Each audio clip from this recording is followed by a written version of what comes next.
بسم اللہ الرحمن الرحیم۔ السلام علیکم ناظرین، روایت ہے کہ بنی اسرائیل میں برسیسا نامی ایک عبادت گزار رہتا تھا، گرجا میں رہتا تھا، مستجاب الدعوت تھا۔ لوگ اس کے پاس مریض لاتے، یہ دعا کرتا، مریض اچھا ہو جاتا۔ ابلیس نے اپنے تمام شیطان جمع کیے، اللہ کی ان سب پر لعنت ہو، اور کہنے لگا کہ کون ہے جو اس شخص کو فتنے میں ڈالے، اس نے تو ہماری کمر توڑ رکھی ہے۔ ایک خبیث ترین شیطان کہنے لگا کہ یہ کام میں کروں گا، ناکام ہوا تو اپنے رفقا سے نکال دینا۔ شیطان خوش ہو کر کہنے لگا کہ واقعی یہ کام تیرے ہی کرنے کا ہے۔ یہ شیطان بنی اسرائیل کے بادشاہ کے گھر گیا۔ اس کی ایک بہت ہی خوبصورت بیٹی تھی جو اپنے ماں باپ اور بہن بھائیوں کے ساتھ بیٹھی تھی۔ اس نے جا کر اسے پاگل بنا دیا۔ تمام گھر والے اس کے پاگل ہو جانے سے گھبرا گئے۔ اسی حالت میں کئی روز گزر گئے۔ پھر یہ شیطان ان لوگوں کے پاس انسانی شکل میں آ کر کہنے لگا کہ اگر اس مجنونہ کی صحت مطلوب ہے تو فلاں راہب کے پاس جاؤ،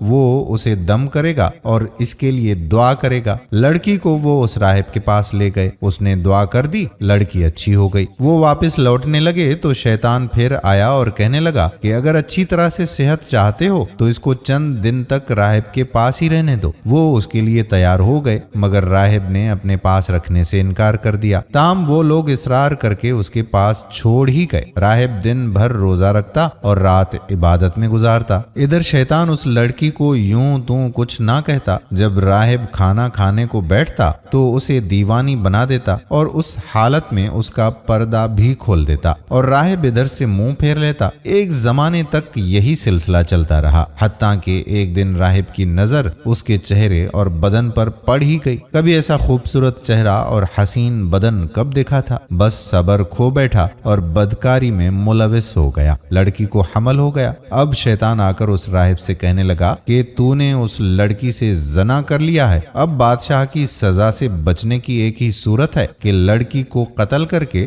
گرجے کے قریب ہی دفن کر دے۔ پوچھیں گے تو کہہ دینا کہ وقت آ گیا اور مر گئی۔ راہب نے ایسا ہی کیا، لڑکی کو ذبح کر کے دفن کر دیا۔ گھر والوں نے پوچھا تو کہہ دیا کہ فوت ہو گئی۔ انہوں نے یقین کر لیا اور واپس لوٹ گئے۔ ایک روایت میں ہے کہ یوں کہہ دیا کہ وہ تندرست ہو کر گھر سے چلی گئی ہے۔ وہ یقین کر کے واپس ہو گئے اور رشتہ داروں کے گھروں میں تلاش کرنے لگے۔ اب شیطان ان لوگوں سے کہنے لگا کہ لڑکی کو تو راہب نے بدکاری کرنے کے بعد قتل کر کے دفن کر دیا ہے۔ یہ سن کر بادشاہ لوگوں کے ہجوم کے ساتھ راہب کے پاس پہنچا۔ زمین کھودی تو مقتول لڑکی کی لاش برآمد ہو گئی۔ راہب کو پکڑ کر سولی پر لٹکا دیا گیا۔ اس حالت میں شیطان راہب کے پاس آ کر کہنے لگا کہ میں نے ہی تیرے ساتھ یہ سب کچھ کروایا ہے اور نجات بھی تجھے میں ہی دلا سکتا ہوں۔ وہ یوں کہ میں ان لوگوں سے کہہ دوں گا کہ لڑکی کو کسی اور نے قتل کیا ہے، وہ میری بات پر اعتبار کر لیں گے، مگر شرط یہ ہے کہ تو مجھے سجدہ کرے۔ راہب کہنے لگا